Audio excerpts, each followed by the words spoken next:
Welcome to Stories for Sleep, a place where stories are told slowly and gently so the mind can rest before sleep arrives. If you are lying here now in one of the rare quiet moments of your day, yet your thoughts have not fully settled, then this video was created for you. Tonight we will step together into a world that has disappeared, the world of extinct animals, not through sadness or regret, but through a calm curiosity and a sense of safety. These are beings that existed millions of years ago, then quietly left the earth, carrying with them a rhythm of life very different from our own. Through the lens of Carl Gustav Jung, they are not merely fossils or scientific data, but archetypal images that continue to live silently within the human unconscious. Stories for Sleep does not ask you to remember or fully understand every detail. Here, you only need to listen, as if listening to a lullaby from deep time. As you allow your mind to drift along these slow stories, your body can gradually recognize this truth.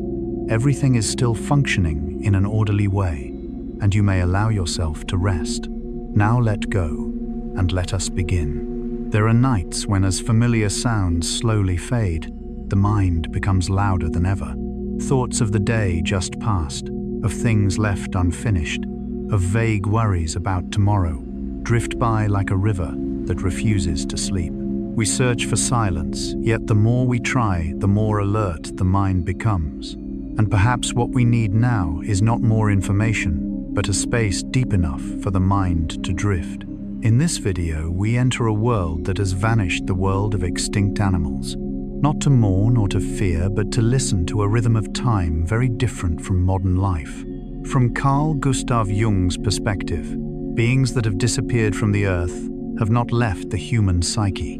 They continue to live within the collective unconscious, within primordial images, ancient dreams, and the quiet sense that the world was once very different. Extinct animals tell us a story far slower than today's pace of life. They remind us that life does not move in a straight line, nor does it always progress forward. Instead, it unfolds in cycles, appearance, transformation, and quiet withdrawal. When we understand this, the mind can release its grip on control, stop clinging to each passing moment. This video offers not only gentle facts about mammoths, saber-toothed tigers, dodo birds, or the monsters of ancient oceans, but also a soft emotional experience. Each story is told like a whisper from deep time, helping you sense that everything, even the greatest forms of life, eventually closes in natural order. Let curiosity guide you forward, without tension or effort. Simply listen, because sometimes touching what has been lost helps us feel safer in the present and allows sleep to come more easily, more deeply, more securely. Part 1. An invitation into a world that has disappeared. There are stories not told to be remembered, but told so they may be released. And there are worlds that no longer exist in the present, yet remain deeply present in the human mind, like a faded memory, a familiar feeling without a name. Tonight, before sleep arrives, we are not entering a foreign place, but a deeper layer of time. No bright light is needed, no speed, no need to understand or analyze, only a slow rhythm of telling a space safe enough that the mind no longer needs to stay alert. When Carl Gustav Jung spoke of the collective unconscious, he was not only referring to forgotten personal memories, but to ancient images accumulated across hundreds of thousands of generations. Among these images are traces of beings that once lived alongside us on the same planet, under the same sky, but within a different rhythm of time. Extinct animals are not merely biological data. They are not only fossils lying still in museums. They are shadows of life, reminding us that all existence, no matter how powerful or magnificent, can quietly fade away. And precisely because of this, they offer the human mind a very particular feeling, both fragile and safe. Fragile because we realize nothing is permanent.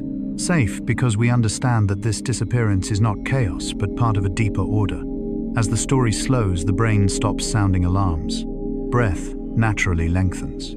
The body stops waiting for something to happen. The nervous system understands this is not a moment for reaction, but a moment for listening. The world of extinct species, when entered gently, is not frightening. It does not shout.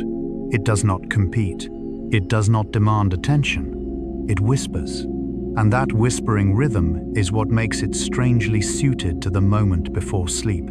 In dreams, the mind often returns to very ancient images, giant animals, untouched landscapes, creatures that no longer exist.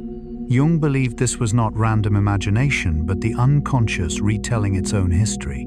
For over hundreds of thousands of years, humans did not live apart from the natural world. We shared space with these beings. We learned fear, learned observation, learned survival alongside them. And even though they have vanished, the deep brain still remembers. When we hear about creatures that no longer exist, a very ancient part of us recognizes, this is a familiar story. No need to react. No need to defend. Only presence.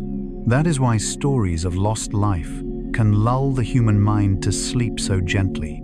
They pull us out of the pressure of the present, out of the urgency of what comes next, and place us within a longer current where everything has a beginning and everything has an ending naturally.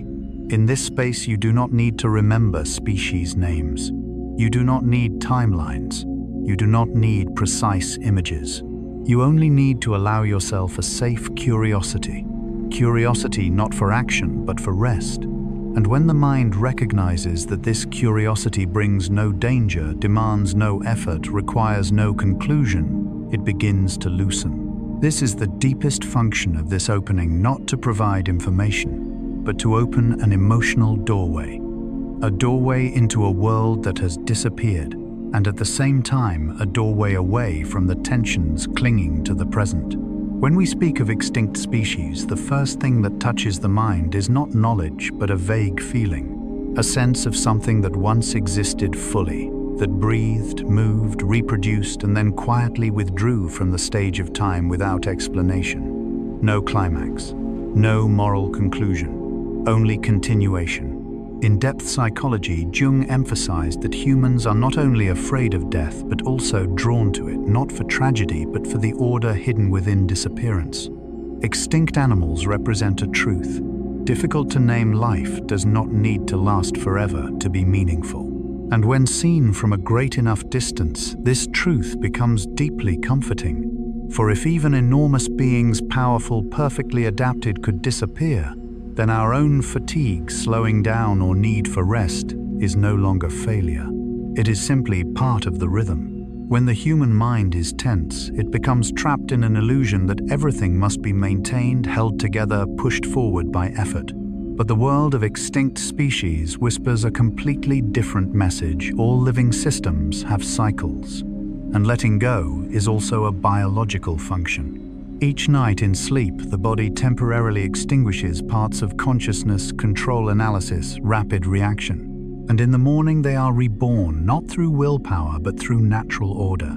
As you listen to stories of vanished beings, your deep brain recognizes something familiar. This is the language of cycles. Nothing needs to be held. Nothing needs to be achieved.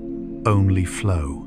Jung called these images archetypes of transformation symbols, reminding us that change is not deviation, but law. Thus, the world of extinct species is not a graveyard, but a silent library of time. Each creature that once lived is like a closed chapter, not sad, not regretful, simply complete. As you listen at this slow pace, the mind relearns something ancient. You do not need to cling to the present to be safe. Safety can arise from placing yourself within a current larger than yourself. This is why, before sleep, stories of deep time are so powerful. They pull the mind away from personal anxieties, away from to-do lists, away from what will tomorrow bring, and place you in a space where everything has already happened and everything was okay. Nothing needs fixing. Nothing needs reacting to. No threat is approaching. Only the gentle presence of beings that once lived, once walked, this planet, then made space for other forms of life. As you sense this, the nervous system softens. The heartbeat slows, breath deepens. The need to guard the world fades away. You do not need to sleep yet. You only need to be here. A space where life and disappearance are not opposites, but supports for one another. At a very deep level of the mind, humans seek one thing: order. Not the order of schedules nor social rules, but the feeling that beneath all change, all loss, all uncertainty, there is a reliable rhythm. The world of extinct animals touches exactly this layer. It tells not a story of chaos, but of transition. A species appears, time passes, conditions change, and the species withdraws, not in failure, but because its role is complete. In Jungian psychology, such images belong to the collective unconscious, where humans in any era recognize familiar patterns without being taught. Cycles, birth, growth, dissolution, making space. When you listen to these stories before sleep, the mind no longer asks, "Am I okay? Will tomorrow be too much?" Because here you are, placed within a context far larger than any personal worry. Within that context, your fatigue is not something to fix. It is a natural signal that the body is asking to shift phases, just as the Earth has shifted phases after great extinctions. No urgency, no drama, no judgment, only an adjustment of rhythm. Something very special happens when humans accept that life does not need to cling to have meaning. Pressure falls away, vigilance softens, the nervous system shifts from guarding to resting. And this is precisely the state in which sleep is most natural. Not forced sleep, not sleep from exhaustion, but sleep that arrives when nothing needs to be held. In this storytelling space, you do not need to remember names, timelines, or lessons. You only need to let the mind drift with ancient images, beings that once walked, swam, flew across this earth long before humans appeared. And then gently you may realize something. The Earth has functioned for a very long time without your attention. It still functions. It will continue. And tonight you are allowed not to be the guardian of the world. You are only a small part, temporarily laying yourself down. As we move into the next part, the story will widen, no longer focusing on individual species, but on moments when Earth shifted its entire rhythm. Great extinctions, quiet renewals. Evidence that life is not fragile, it is simply not fixed. And you right now do not need to be fixed in any state. Just listen, just rest. Let time do the rest. Part 2. Great Extinctions and the Reconstruction of Life. From the quiet space of a vanished world, where beings that once existed now remain, only as faint traces in stone. And in collective memory, the story begins to widen, no longer the fate of individual species, but the slow shifting rhythm of the entire planet. If in the previous part we learned how to step gently into a world no longer present, then here we begin to recognize a deeper truth. Disappearance never happens alone. Across more than 4 billion years of Earth's history, there have been moments when life did not merely lose a few branches, but when nearly the entire ecological picture was erased and redrawn. Scientists call these moments mass extinctions, great waves of disappearance. But if we listen to this story at a slower pace, not through the language of scientific reports, but through the deeper language of psychology and symbol, we may begin to sense this extinction is not the Earth's rage. It is more like a very long breath. That breath begins when a system grows too tense, when food chains lose balance, when climate shifts beyond adaptive thresholds, when oceans can no longer hold their former rhythm. And then, like any living organism, the Earth is compelled to adjust in order to survive. In Jungian psychology, there is a crucial idea: when consciousness accumulates too many unresolved contradictions, the unconscious intervenes not with words, but with rupture. Earth's great extinctions can be seen as moments when the planet's unconscious rebalances itself. No morality, no punishment, only the laws of life seeking continuation. When a mass extinction occurs, the first thing to vanish is not only familiar animals or plants, but the invisible relationships between them. Food chains collapse, predators lose prey, forest-dependent species lose shelter, soil microorganisms change, the atmosphere alters its composition. The entire system from ocean depths to the upper atmosphere begins to reorganize itself. And the most important thing to be spoken aloud, especially in a story told before sleep, is this: life does not try to return to what it was. It does not cling to the past. It does not mourn. It does not attempt to fix what has been lost. Instead, life continues through entirely new forms. After every great extinction, the survivors, often small, overlooked beings, not the former dominators, become the seeds of a new world. This runs counter to human intuition. We often believe that the strongest will survive, the largest will prevail, the dominant will endure. But the history of life whispers a different story. Flexibility is what remains. Earth's great resets are not the end of evolution, but openings for possibilities that had never existed before. In this slow rhythm of telling you do not need to remember the names of eras: Ordovician, Devonian, Permian, Triassic, Cretaceous. You only need to feel one simple truth. The Earth has passed through many moments when everything seemed finished. And after each one, life returned quietly without triumph, through silent adaptation. There is something deeply soothing in allowing ourselves to view these ancient catastrophes not as tragedies, but as profound transitions. Much like deep human sleep, when you sleep, your consciousness disappears. Plans stop. Identity softens. The outer world is no longer controlled, yet underneath, the body continues working. Cells repair themselves. Memories are reorganized. The nervous system recalibrates. Sleep is not disconnection. It is reconstruction. And Earth's great extinctions follow the same deep logic. At the Jungian symbolic level, this reflects the death-rebirth archetype. Death not as an ending, but as a necessary condition for a new structure to emerge. Carl Jung wrote in Symbols of Transformation, "Life has always seemed to me like a plant that lives on its rhizome. Its true life is invisible, hidden in the rhizome. True life does not reside in what is visible on the surface, but in what lies hidden, awaiting its time.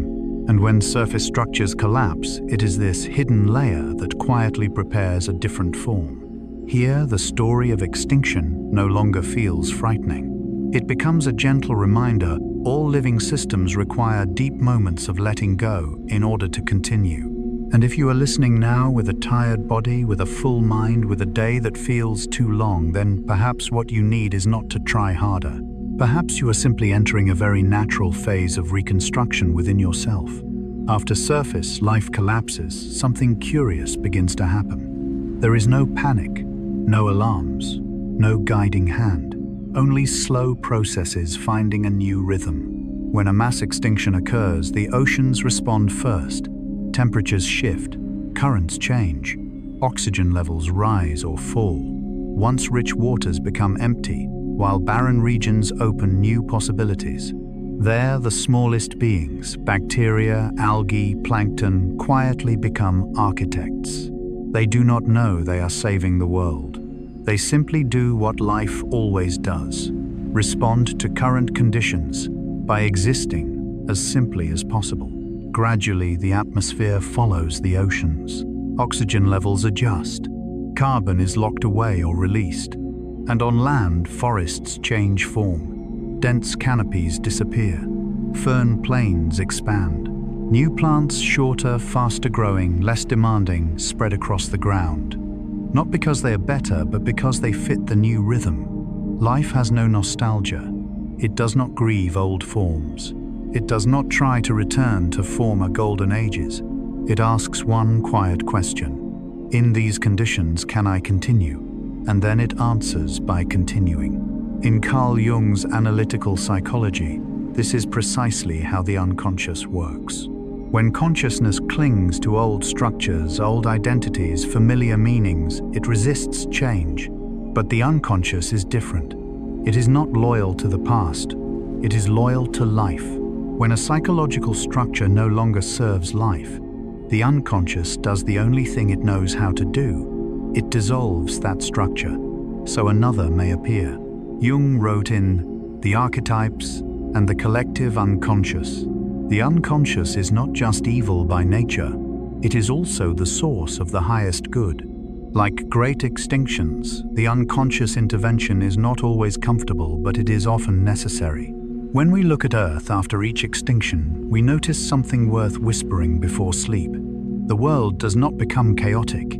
It becomes simpler before becoming rich again. Food chains shorten. Species numbers decrease. Ecological interactions thin out. Like a room cleared after years of clutter. That emptiness is not loss. It is space.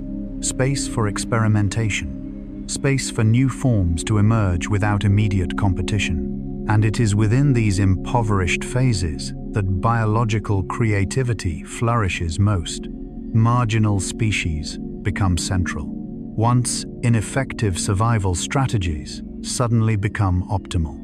There is no master plan, no blueprint, no long-term goal. Only millions of small responses accumulated across deep time. If you listen slowly enough, this story takes on a strangely lullaby-like quality, because it whispers, you do not need to understand everything. You do not need to control. You do not need to predict the future. Even a planet does not know what comes next. It only knows how to take the next step. In post-extinction periods, life does not accelerate. It slows down. Very slowly, millions of years to stabilize a new ecosystem, tens of millions for complex structures to return. No deadlines, no pressure, no urgency, only deep time holding every experiment, including failure. And this touches something deep within the human psyche, because in modern life, we live as though everything must be fixed immediately, quickly, efficiently, with visible results. But Earth does not work this way. After catastrophe, it does not rush to return to normal. It creates an entirely new normal. When you hear this in the dim light of evening, as the body grows heavier, as consciousness softens, you may feel a quiet comfort.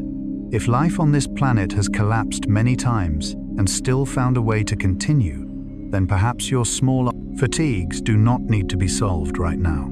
Perhaps the most necessary thing is simply to let the system rest. When we reflect on Earth's great extinctions, an unusual feeling arises. Not fear, not quite sadness, but a strange calm. Because if we observe long enough, we see this life never promised permanence. No species is guaranteed forever. No biological form is a final destination. Even beings that dominated the planet for tens of millions of years, dinosaurs, armored fish, giant fern forests, were only long chapters in a very thick book. And then those chapters closed. Not because they failed, but because conditions changed. At this depth, extinction no longer looks like pure tragedy, but like a vast movement of time. Slow, impersonal, unemotional, yet not cruel. Jung wrote in Modern Man, In Search of a Soul, life has always seemed to me like a plant that lives on its rhizome. Its true life is invisible. True life is not found in visible forms on the surface, but in hidden currents, principles that continue operating even when specific forms disappear. A species does not take all its meaning with it. Its traces remain in soil, in fossils, in the structure of ecosystems it once shaped, and sometimes within species that come after. Life does not erase memory, it transforms it. And when this is told slowly before sleep, it has a very particular effect on the human mind. Because deep inside we carry a quiet fear. If I disappear, will there still be meaning? The story of great extinctions answers gently. Meaning does not lie in lasting forever. Meaning lies in having participated in the flow. A species that lived, interacted, left an imprint in the web of life that is enough. No need to be remembered by name. No need for perfect reconstruction. No need to return. Simply having been part of the order is sufficient. As you lie down, as the body loosens, as thoughts release their grip on tomorrow, you may feel a deep safety. If even the earth does not hold everything through willpower, then you do not need to hold every thought tonight. You do not need to carry every memory, every worry, every plan. Like life after extinction, the mind needs empty spaces to reconstruct itself. Sleep is not shutting down. It is a quiet form of rebuilding. While you rest, deeper layers continue working. Connections are reorganized. Tensions release in ways consciousness does not need to understand. And just like the history of life, you do not need to witness the process for it to occur. You only need to allow it. Here, part 2 closes not with a conclusion, but with a feeling. A feeling that life, both out there and within you, is not as fragile as we fear, yet does not need to strain for immortality. It only needs to continue in its own rhythm. And from this sense of safety, we will move into part 3, where extinct species are no longer seen merely as victims of time, but as ecological architects who quietly shaped the world even after they were gone. Part 3. Extinct species as ecological architects. After passing through the great extinctions of Earth, after sensing the rhythm of rupture and renewal within life, a very natural, very human question quietly arises in the mind. When a baka species disappears, what truly disappears with it? Not only its form, not only its fossilized bones, not only a name recorded in biology books. What disappears more deeply, more quietly, and more enduringly is a living function. In the natural world, no species exists merely to be there. Every being, large or small, participates in building, maintaining, and regulating the environment around it. In this sense, many species that once lived on Earth were not merely inhabitants, but ecological architects. Imagine the woolly mammoth. Not only a colossal creature with curved tusks and thick fur, every step it took compressed snow exposing the ground beneath. Every broken tree, every trampled grassland unintentionally maintained vast cold steppes. When mammoths still existed, the landscape looked different from today. Forests did not spread so rapidly. Grasses and low plants had space to thrive. Other grazing animals had stable food sources. When mammoths disappeared, grasslands slowly turned into forests. Soil changed. Local climates shifted, and a long chain of other species had to adapt or vanish as well. Or consider the giant prehistoric beavers, creatures capable of building dams on a scale difficult for modern humans to imagine. They did not merely create shelter for themselves, but reshaped entire river systems and wetlands, forming habitats for fish, birds, insects, and plants. When they disappeared, water flow changed. Wetlands dried up. Biodiversity declined. There was no explosion, only an old order quietly dissolving. Carl Jung wrote in The Structure and Dynamics of the Psyche, the psyche is a self-regulating system that maintains its equilibrium just as the body does. Ecosystems are like the psyche. They do not require a central command. They function through balance among roles. And when one role disappears, the entire system must adjust, sometimes successfully, sometimes not. Extinction, therefore, is not only the death of a being, but the collapse of a relationship between that species and the land, the water, the plants, and other living beings. From a Jungian perspective, this carries a profound layer of meaning, because in the human psyche, we do not exist as isolated individuals either. Each of us plays a role within a broader psychological ecosystem, family, community, culture, history. When a part of us is suppressed, forgotten, or becomes extinct within our inner life, the entire psychological structure shifts. Jung called this an imbalance between consciousness and the unconscious. He wrote in Aeon, "What we do not make conscious appears in our lives as fate. A species lost from an ecosystem is like an instinct, a memory, a function removed from the psyche. The system continues, but no longer in the same way. And this is why stories of extinct species are not merely tales of a distant past, but a gentle mirror through which humans can look back at themselves. When you hear of mammoths or saber-toothed cats, you do not need to remember details. You do not need to memorize facts. You only need to feel one thing: life does not measure value by duration, but by the role once fulfilled. A species that fully lived its function, even for a finite time, leaves a deep imprint within the structure of the world. And humans are no different. You do not need to remain forever in every role.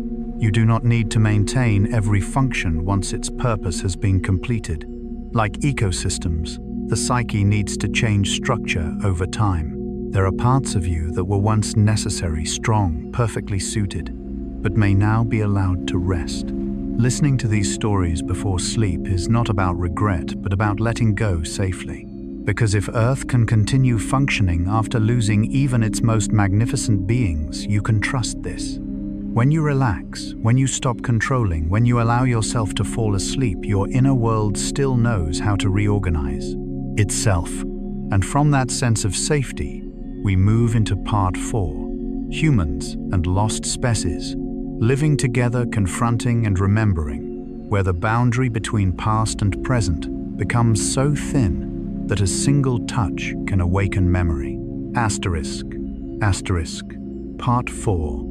Humans and lost species, living together, confronting and remembering, asterisk, asterisk, from vanished ecological architects, from enormous footprints. Once pressed into frozen ground, we move into a different emotional territory, one where humans are no longer distant observers, because there is a truth, both strange and profound one, that can gently unsettle the mind. Humans did not only know extinct species, we lived alongside them. Not in books, not in museums, not in imagination, but within the same real world. There was a time when humans could wake in the morning and see mammoths on open plains, hear saber-toothed cats in forests, and share the sky with birds that now exist only as names. The distance between us and them is not millions of years. Sometimes it is only a few thousand, a blink within deep time. This creates the unique feeling of this part-time collapses. The past no longer stands behind us. It stands beside us. Carl Jung wrote, "In memories, dreams, reflections, the past is not dead. It is not even past. The past does not die. It retreats into the deeper layers of collective memory." And extinct species did not vanish only from biology, but remained within the human psyche. The clearest evidence is not found in laboratories, but on stone walls. Cave art images of mammoths, bison, giant deer, predatory cats were not decoration. They were photographs of memory. Not personal memory, but the memory of an entire species attempting to remember its world. Early humans did not paint these beings out of scientific curiosity. They painted them because they mattered for survival, because they were food threat and dream image all at once.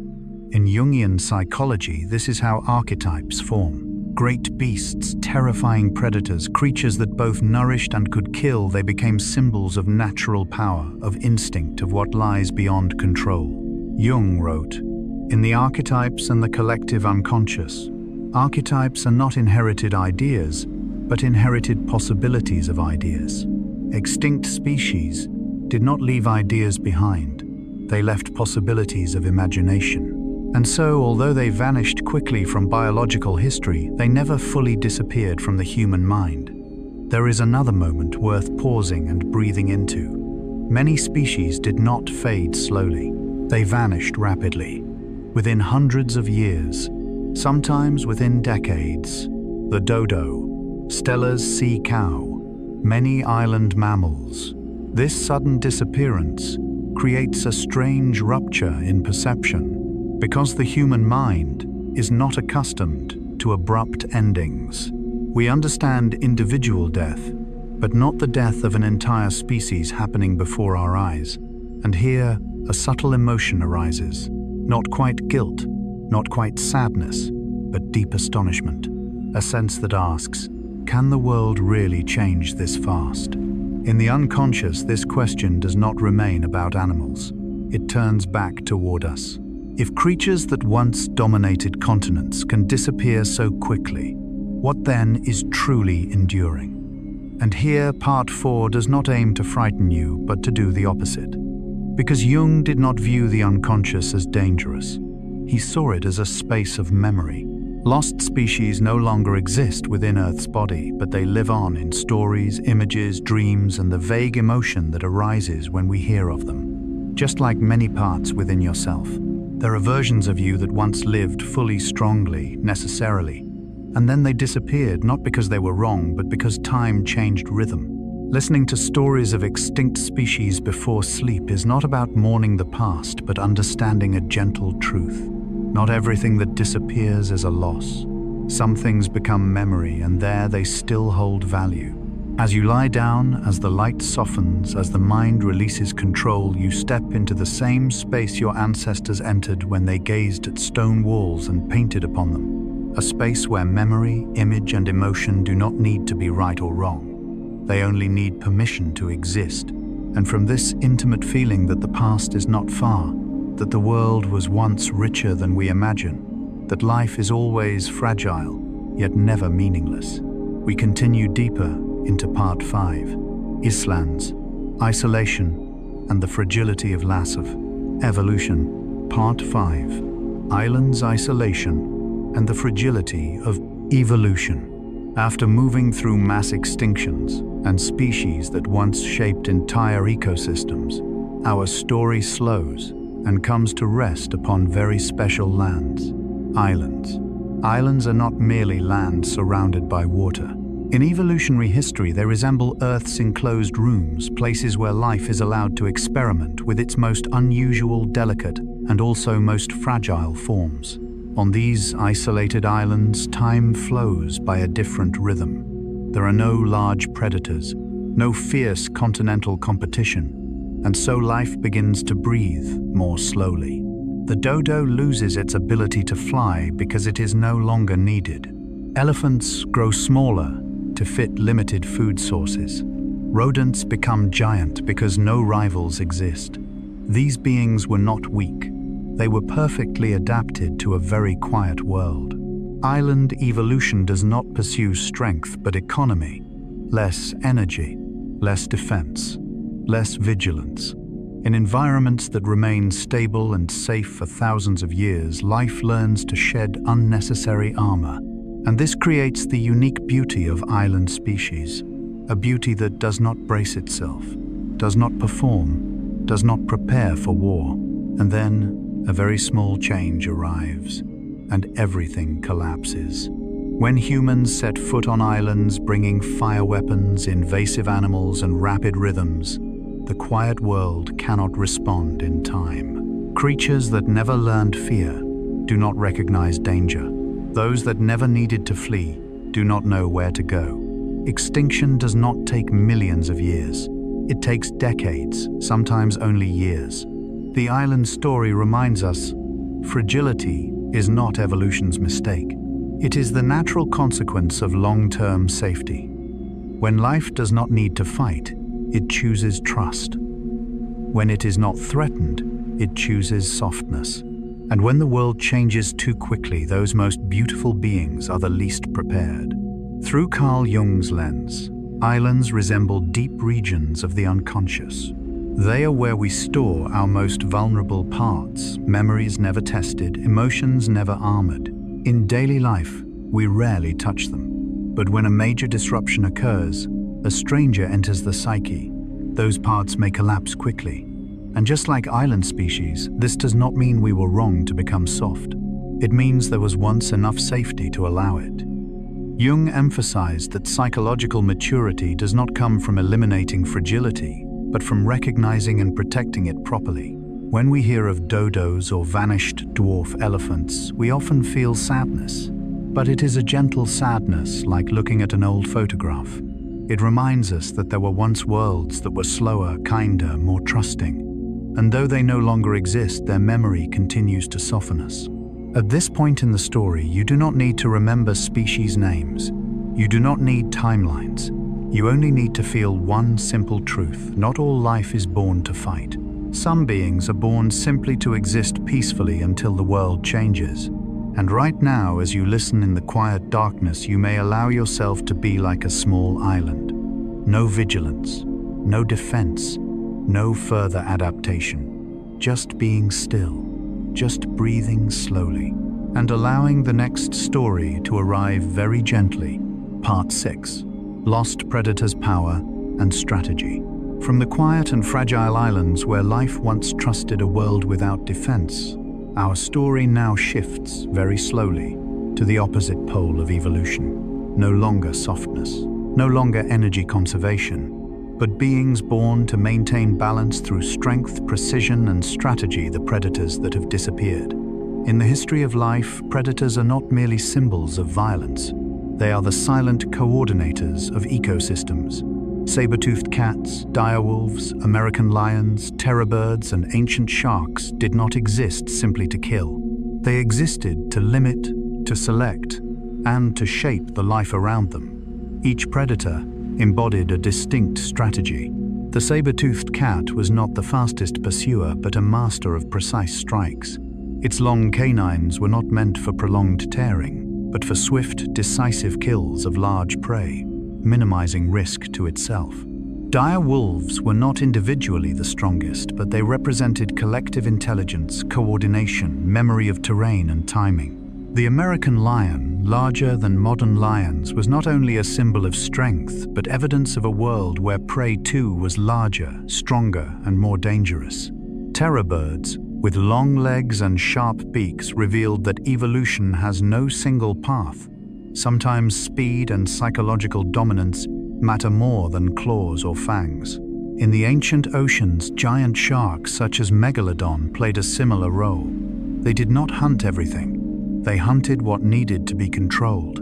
Their presence caused entire marine ecosystems to behave more cautiously. When predators exist, prey does not merely flee, it evolves. When these predators vanished, collapse did not happen immediately. What emerged instead was gradual imbalance. Prey populations grew unchecked. Vegetation was overconsumed. Food chains stretched and eventually fractured. The extinction of predators did not create peace. It created slow chaos. Through this lens, evolution appears not as a moral story, but as a sequence of experiments. Each predatory strategy was a temporary design of life. When conditions changed, climate, humans, environments, those designs no longer fit and were replaced. There was no punishment, no regret, only continuation. Carl Gustav Jung wrote, "Life has always seemed to me like a plant that lives on its rhizome." Predators were part of that rhizome. Not the most beautiful part, but an essential one. In the human psyche, they correspond to ancient archetypes, power boundaries, the ability to say no, the capacity to protect psychological territory. When these parts are denied or disappear, a person does not become gentler, they become more vulnerable. But what matters in a story told before sleep is not fear, it is understanding. Understanding that power in nature does not equal cruelty. Understanding that predation is not the opposite of harmony but a part of it. And understanding that evolution does not side with good or evil but with what fits. At this point in the journey, you do not need to imagine chases. No blood, no violent motion, only the sense that there were once beings who carried the role of order simply by existing, and when they left, the world had to learn balance again. Now, in the quiet space where you are listening, there are no predators, no threats, nothing that requires vigilance. Stories of power and strategy remain only as distant memories spoken in a voice that is slow and even. You may allow your body to soften further. No need to be strong, no need to control. Just know that at the deepest level of life, whether in ancient forests or the human mind, everything is always seeking balance. And from that balance, sleep can arrive quite naturally. Part 7. The Ancient Ocean, where monsters once lived as stuti. Land predators fade into memory, as the footsteps of saber-toothed cats and dire wolves echo only in imagination. Our journey drifts downward into a space deeper, slower, and even more ancient. The ancient ocean where light weakens, where time is measured not in days or years but in epochs. If power on land once took the shape of claws and fangs beneath the sea, life experimented with entirely different forms. Armored fish encased in bony plates like moving fortresses, straight-shelled cephalopods drifting silently, carrying towering spirals through dark waters, ancient sea serpents moving like living shadows. and giant sharks not as we know them today but as biological designs far beyond modern patterns. The ocean then did not operate by rules familiar to us now. Food chains were different. Speeds were different. The experience of space, pressure, and light, everything was different. Some creatures did not need speed, only size. Some did not need intelligence in a modern sense, only endurance across tens of millions of years. What matters is this, that world was not a draft for today's ocean. It did not exist to prepare dolphins, whales, or coral reefs. It was a complete version of life, with its own logic, its own beauty, and its own limits. When conditions changed, that version closed not because it was wrong, but because it had completed its role. Carl Gustav Jung wrote, "The sea is the favorite symbol for the unconscious." Through a Jungian lens, the ancient ocean resembles the deepest layer of the planet's unconscious. There, the beings we call monsters are simply symbols of raw power, unshaped by language or morality. They are neither evil nor good. They are forms life once tried and then released. When we look at these creatures today through modern eyes, we easily label them as terrifying. But if we listen slowly enough, long enough, that feeling dissolves. In its place arises a quiet respect. For to survive thousands of meters deep without light, without landmarks, without a surface to return to life, had to be exquisitely precise in its design. These vanished biological forms remind us not everything that exists needs to last forever. Some shapes need only endure long enough to complete a chapter of history. When that chapter closes, disappearance is not failure but a form of final rest. So it is within the human mind. There are ancient images, impulses, and fears, like the monsters of the inner ocean. They do not need to be destroyed. They only need to be recognized as belonging to another time in psychological life. When conditions no longer support them, they dissolve on their own. Now, as you listen to these words, you do not need to imagine a raging sea. Picture instead a deep, still body of water.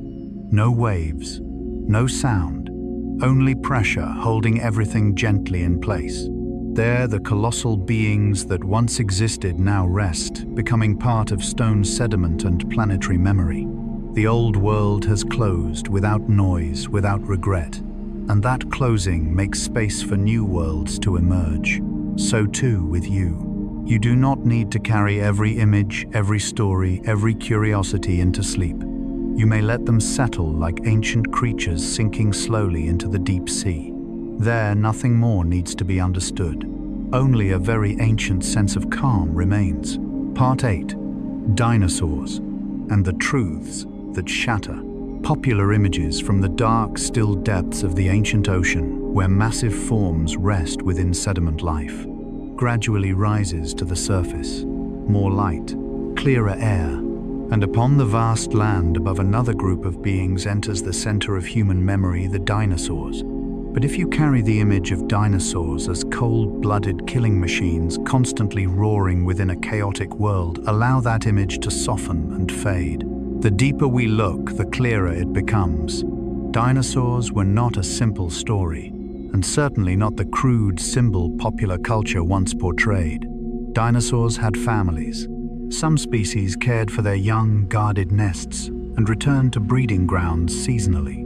Fossilized egg nests, paired footprints, and skeletal structures suggest group living and social organization. Some communicated through low-resonant sounds, traveling across open spaces, much like modern elephants speak through the ground.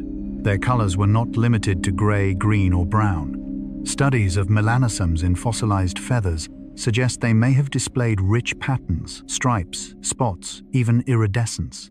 Their world was not gloomy, but visually and socially complex. Another important truth, often overlooked, dinosaurs did not all live at the same time. Their era spanned over 160 million years, longer than the entire history of humanity to date. The time gap between Stegosaurus and Tyrannosaurus rex is greater than the gap between T-Rex and us. Even in the dinosaur world, there was a distant past and a present. Their bodies and brains were astonishingly diverse. Some were fast and light, others slow and massive. Some relied on spatial memory, others on mechanical strength. Some survived through avoidance, others through overwhelming presence. Evolution did not choose one correct path. It tried many paths and allowed time to decide. Carl Gustav Jung wrote, "The creation of something new is not accomplished by the intellect, but by the play instinct acting from inner necessity." Seen this way, dinosaurs were expressions of life's great play. They did not exist to lead to humans. They existed because in that moment of Earth's history, those forms were the right answer. When conditions changed, another answer appeared. In the human unconscious, dinosaurs often symbolize ancient power, raw instincts that both frighten and attract us. But as understanding deepens, fear gives way to admiration. Dinosaurs were not history's nightmare. They were a long, rich, and subtle chapter of life. And perhaps the most sleep-inducing truth lies here: the history of life is far more complex than our imagination allows. No simple script, no single protagonist, only sequences of existence, each complete within its own time. You do not need to remember species names. You do not need precise images. Only feel this: before you existed, Earth was already deeply alive. And when one chapter closed, the planet continued telling its story slowly, patiently, without urgency. Now, as you rest, you do not need to carry all of that history into sleep. You may let it fade like dinosaur footprints softening beneath layers of time. Life has taken many forms, and tonight it is your turn to rest within its flow. Part 9. Ancient Humans and the Lost Kin. As colossal creatures recede into sediment and time, Earth grows quieter.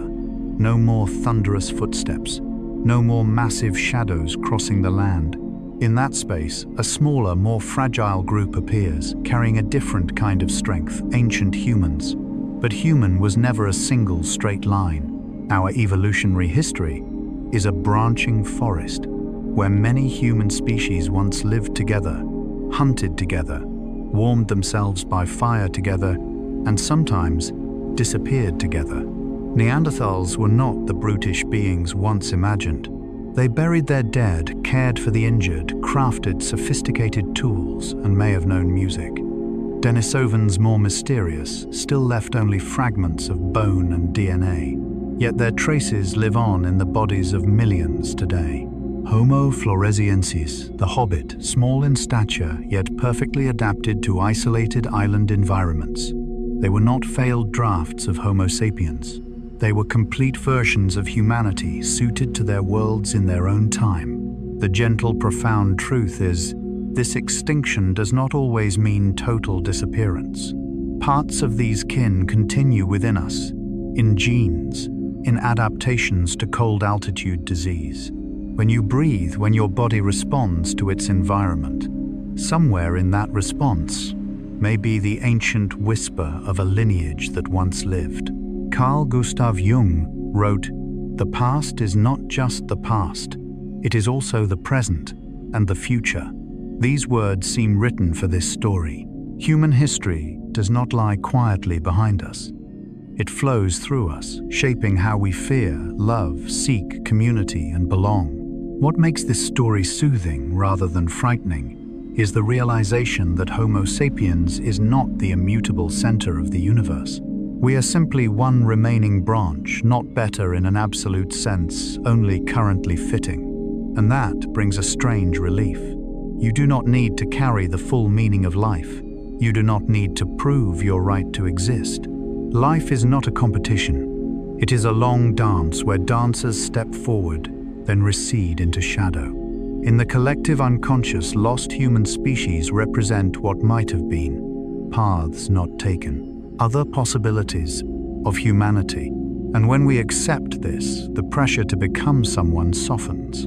For if history once held many kinds of humans, then simply being yourself right now is already enough.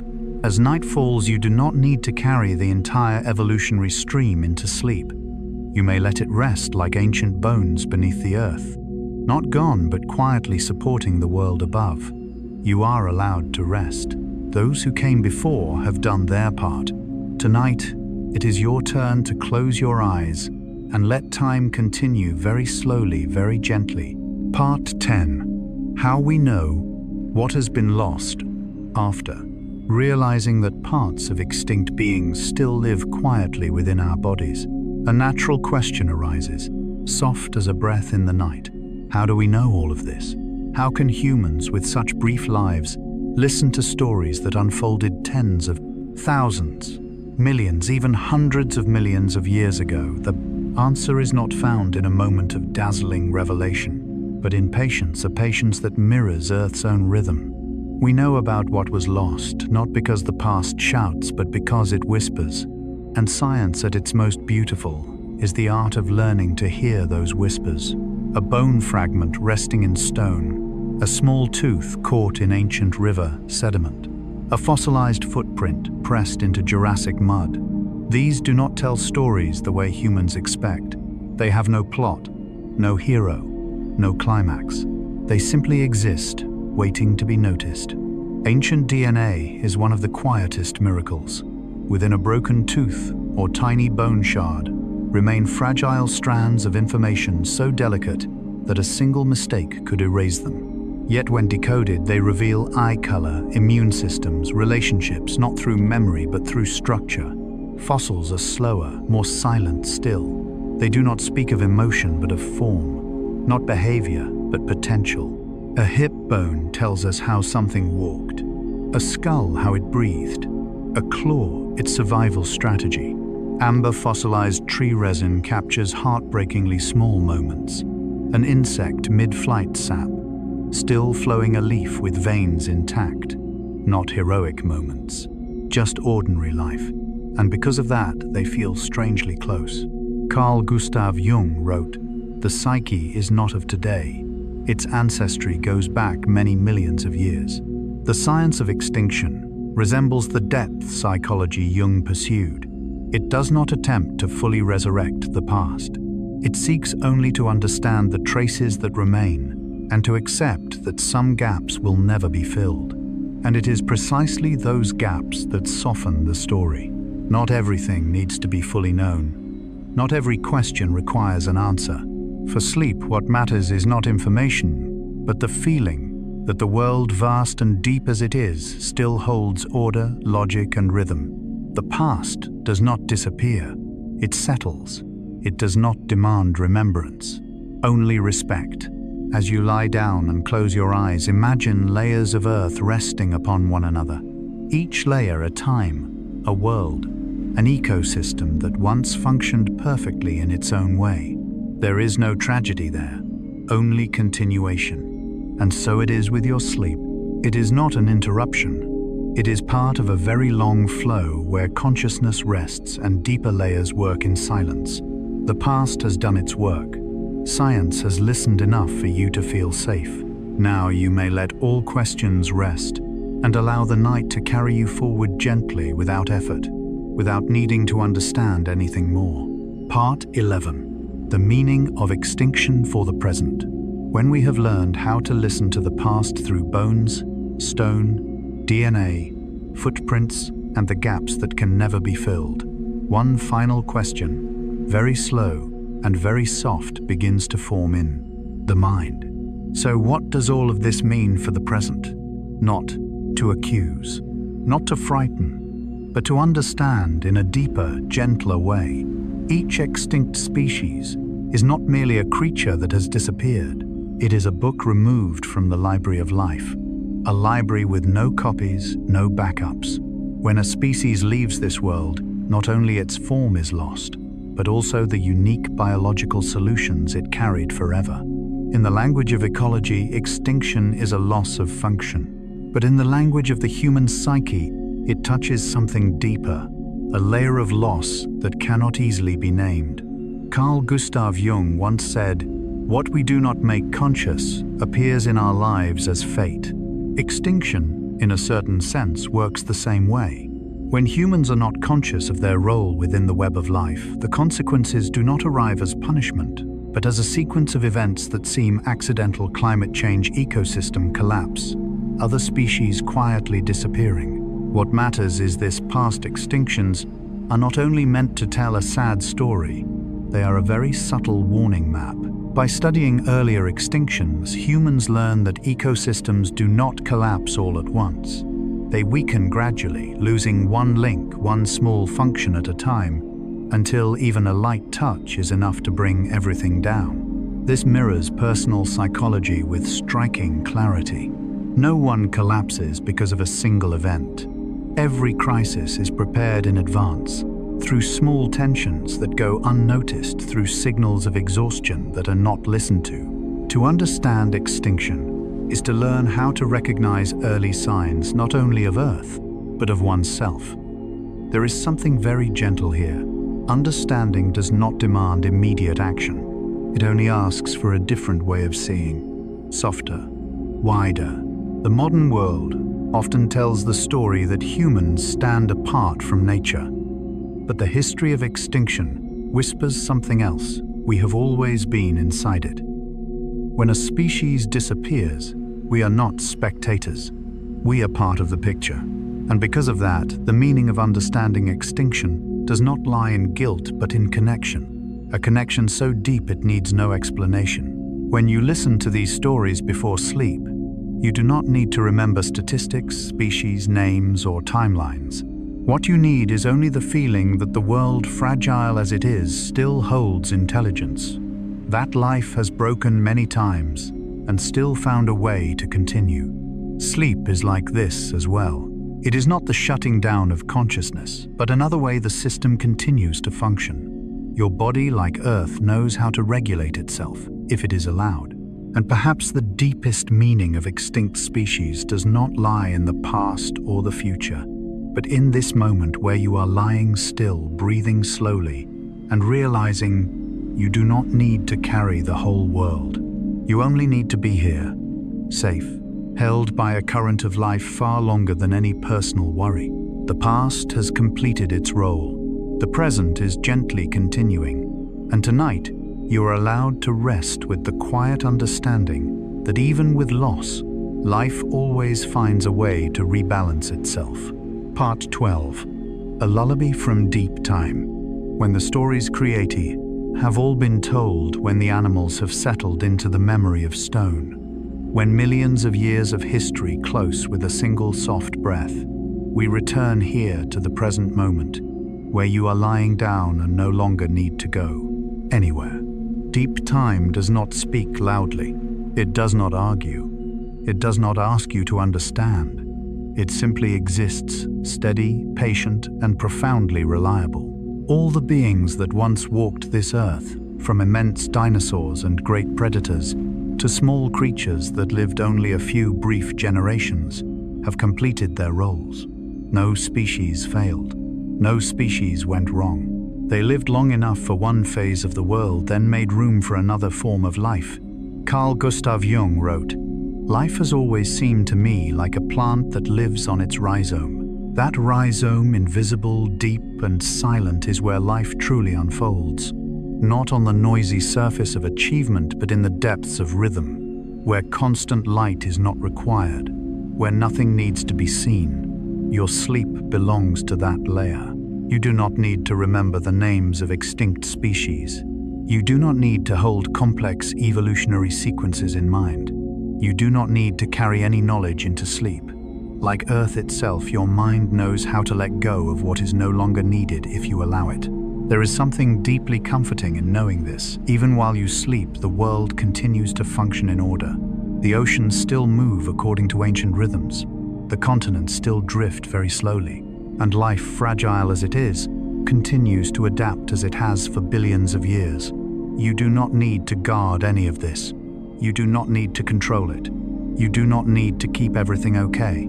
Deep time has been doing this work long before any human worry existed. From a Jungian perspective, sleep is the moment when the conscious ego hands over control to the unconscious, to a wisdom older, broader, and beyond explanation. This is not loss of control. It is deep trust. Trust that the body knows how to rest. Trust that the mind knows when to be silent. Trust that you do not need to do anything more to deserve sleep. If something remains unfinished today, let it rest like a fossil in stone, not gone, just temporarily untouched. Tomorrow, if needed, you may return to it. For now, you only need to be here, in safe darkness, in slow breathing, in a flow of time so vast that it is never in a hurry with anyone. Extinct species did not vanish without meaning. They became part of an invisible foundation, just like your sleep's silent yet nourishing tomorrow. And as your consciousness begins to soften, as thoughts slow and dissolve, remember that you are being lulled by the earth itself, by an ancient rhythm that has cradled millions of beings before you. There is nothing left to do, nothing left to achieve, only rest natural and unforced. Sleep well, sleep deeply, and safely in the arms of deep time. Part 13. Extinction is not disappearance memory in name, the collective unconscious. When animals vanish from Earth, what remains is not only an ecological gap, but a deep vibration within the human psyche. We do not mourn only the loss of a creature. We touch something far older, the fear that everything can disappear, including ourselves. Carl Gustav Jung wrote, "What we do not consciously understand appears in our lives as fate." At the unconscious level, extinction is not merely a biological event. It is a symbol of impermanence, a reminder that no form is eternal, that no structure is guaranteed to last forever. And that is why humans are both haunted by and drawn toward extinct beings. From cave paintings of mammoths, to dragon myths, to skeletons displayed in museums, we continually recreate images of lost creatures, as if saying to ourselves, "We were here, and we still remember." In Jungian language, this is the movement of the collective memory archetype. Extinct species do not live only in stone and fossils. They live in the shared unconscious of humanity, as silent figures, reminding us of the limits of power and the humility required to endure. There is a gentle paradox here. Because life is fragile, it becomes precious. Without disappearance, there is no meaning. Without endings, there is no reverence. Humans, unlike most other species, can sense loss before it arrives. We grieve for extinct animals, but we also grieve for an unseen future. Seen deeply, this is not a burden, it is a form of love. Jung once said, "Where love rules, there is no will to power." When you listen to stories of vanished species and feel your heart soften rather than tighten, the urge to dominate gives way to connection. Not humans versus nature, but humans as a fragile part of nature. At the deepest level, this is profoundly sleep-inducing. Sleep comes more easily when we stop trying to stand outside the cycles of life and death. When we allow ourselves to be small beings supported by rhythms far greater than ourselves.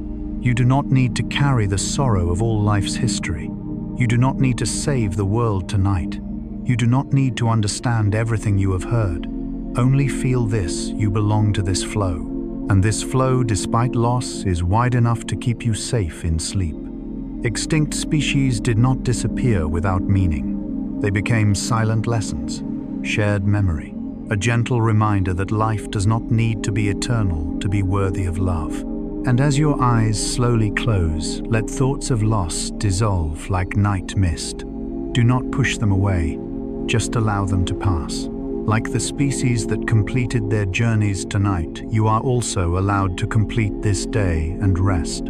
Part 14. Disappearance as part of natural order after. Listening to stories of species long gone, the mind naturally returns to the present, where humans are living, building, and also often unintentionally changing the world around them. But tonight we do not enter this topic with fear or guilt, not to accuse, not to awaken anxiety, only to see with a slow and safe breath.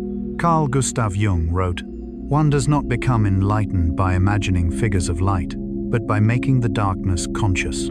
Modern extinction viewed through a Jungian lens is not just a chain of biological data. It is a mirror reflecting the relationship between human consciousness and nature's collective unconscious. We do not live apart from Earth.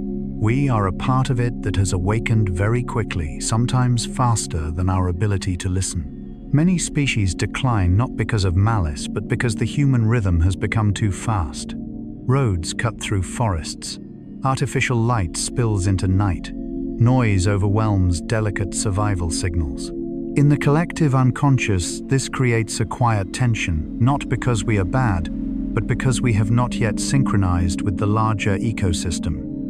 Jung called this imbalance between consciousness and instinct. When consciousness advances too quickly without respect for the unconscious, life energy becomes blocked, and the consequence arrives not as a blow, but as prolonged fatigue. What matters is this: you, the listener right now, do not need to carry this entire story tonight. Awareness does not require immediate action. Understanding does not equal instant responsibility. Some phases of life need only gentle awareness, like placing a small lamp in a dark room, not to banish the darkness, but to know you are not alone. In sleep, the nervous system needs safety. And safety comes from knowing that even as the world changes, larger cycles continue. Plants still photosynthesize. Oceans still regulate climate. Ecosystems still search for balance, slower than humans, but far more enduring. And humans too are slowly relearning how to listen, rather than only control. Conservation science, habitat restoration, land returned to nature, species reintroduced. Not to fix Earth, but to learn our proper place within the larger picture. Jung once said, "The greatest and most important problems of life are all fundamentally insoluble." This is not pessimism.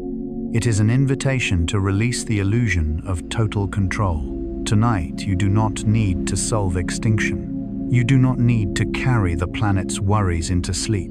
Just know this life is far larger than any individual, and you are allowed to rest within its embrace. Like species that came and went, like forests shedding leaves, like tides changing in the ocean, everything moves in cycles beyond the mind's anxiety. As your body softens, let this understanding settle like sediment light, deep and without reaction. In the next part, we return to something very close to your own sleep as a small yet complete act of harmony with the world's greater order. Part 15. Sleeping, like a species that has completed its task. After traveling through long stories of life, species that arrived and departed cycles larger than human memory, the narrative now returns to something very close. Not deep forests, not ancient oceans, not geological time, but your body lying still, breathing, listening.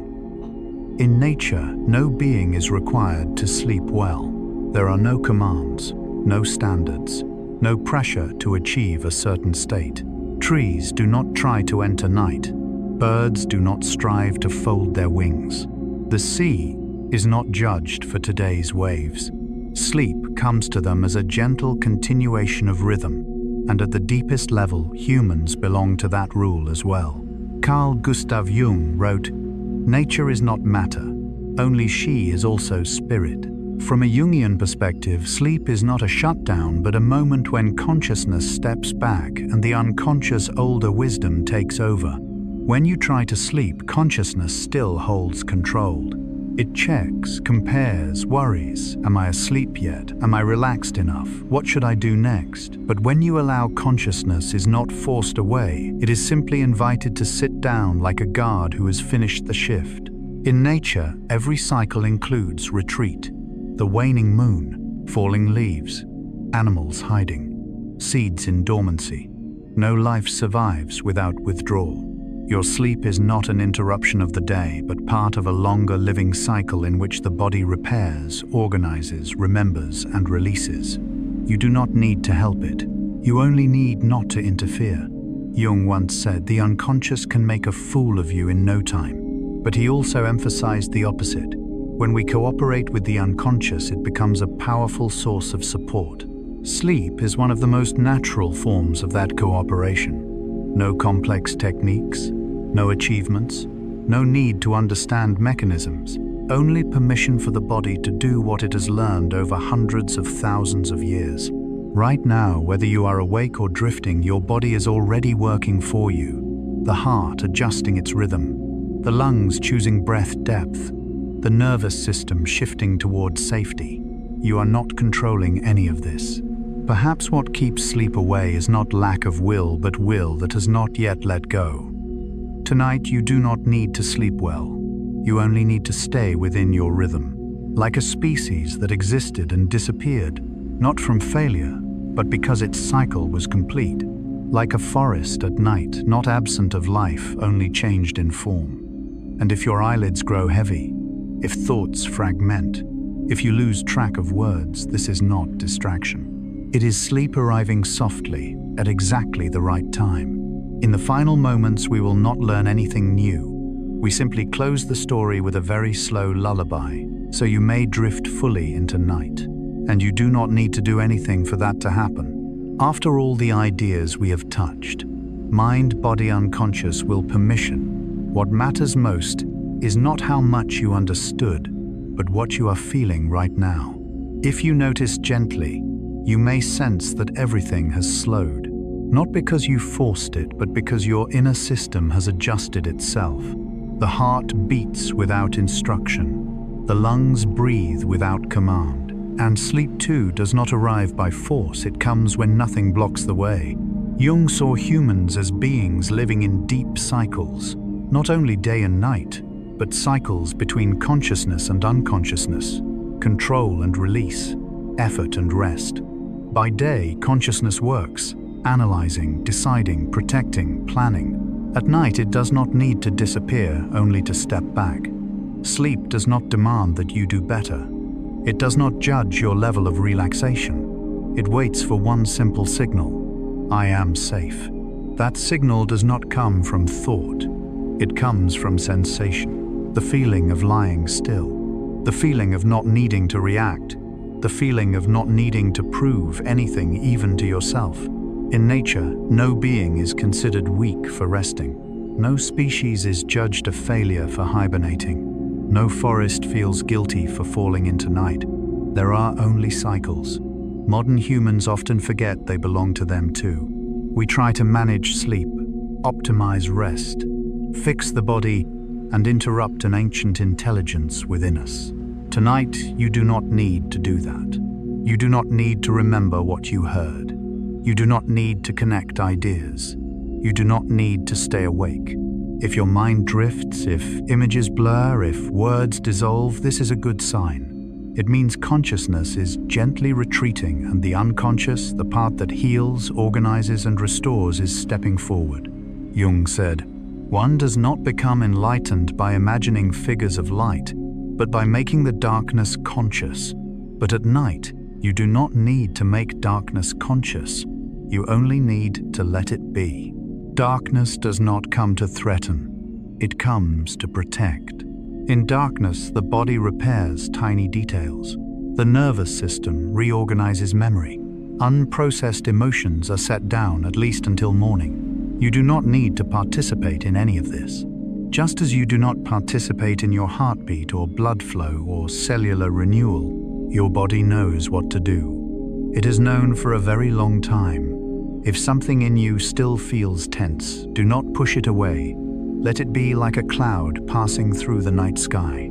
Sleep does not require a clear sky, only that nothing is being held tightly. And right now, whether you hear every word or not, whether you are awake or drifting, you are doing something very important. You are allowing yourself to rest, not as a reward, not because you deserve it or not, but because it is the nature of life. Everything that lives needs rest, and everything allowed to rest has the capacity to renew. Tonight, you do not need willpower to sleep. You do not need to achieve anything. You only need to let the body lead. If you are already asleep, these words will pass lightly. If you are not, that is also fine. Sleep is not in a hurry. It knows you are coming. And here we can let the story close, so you no longer need to listen. May your night be gentle. May your body rest deeply. May your mind drift safely. And if sleep is arriving, let it come very slowly, very softly, and at exactly the right time. Sleep well.